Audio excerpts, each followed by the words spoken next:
आजा उठा के मास्टर। अरे जिया हो वाह अभी मजा आएगा ना भिड़ो। एक बार फिर से वही अंदाज में वही भाव में आवत बाड़ी चंपा भौजी।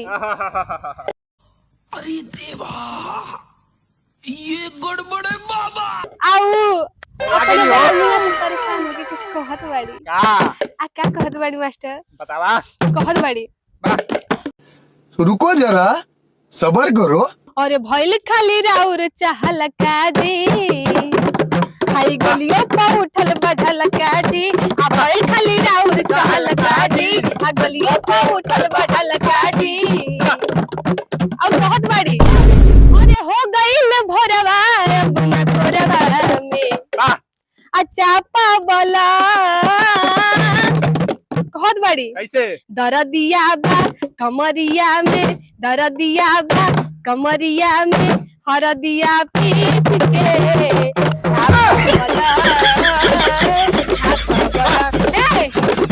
दरदिया बा कमरिया में हरदिया पीस के।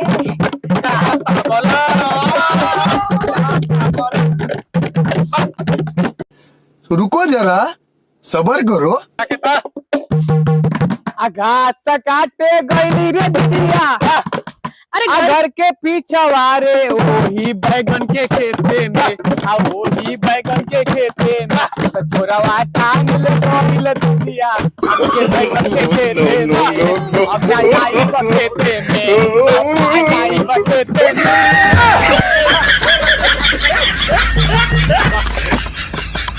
आजा मास्टर आजा आई हमारो सुन ला।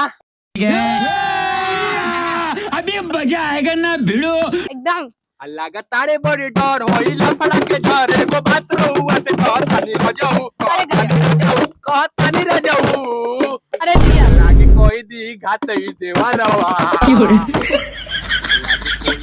घातई देवा रवा। अरे जैसा जिसे कोण दी चावा नहीं रह जाऊ लागे कोई दी घातई देवा रवा कोण दी चावा नहीं रह जाऊ साली लियोनी के भी कर देखी ना पता मोर जाऊ आती हो ना पता मोर जाऊ आती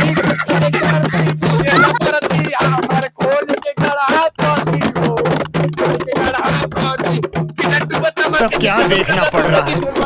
अच्छा है मैं अंधा हूँ।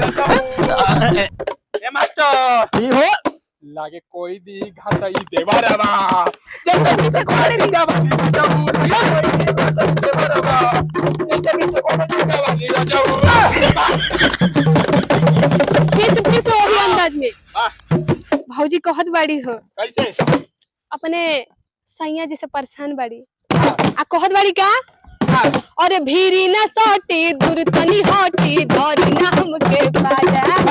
भीरी न सटी दूर तनी हटी धरी ना हमके पाजा। कौन है ये लोग? कहाँ से आते हैं ये? अरे दरदिया टूटताए राजा ई कमरिया टूटताए राजा ई दरदिया टूटताए राजा।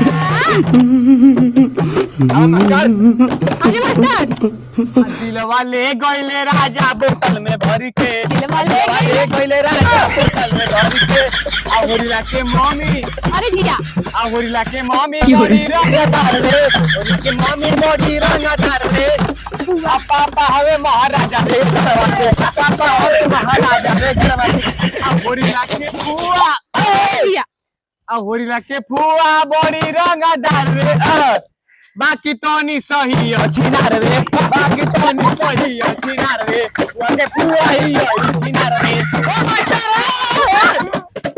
मास्टर अरे जिया अरे मास्टर रुको जरा सबर करो। आंगे आंगे देहिया टूटा था मकई के आवाज से फूटा था अब समय नहीं जोरा में। अरे जिया मोर सैया उठाला तनी कोरा में।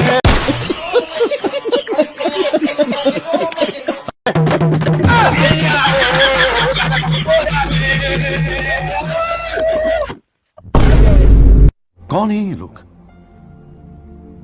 कहाँ से आते हैं ये?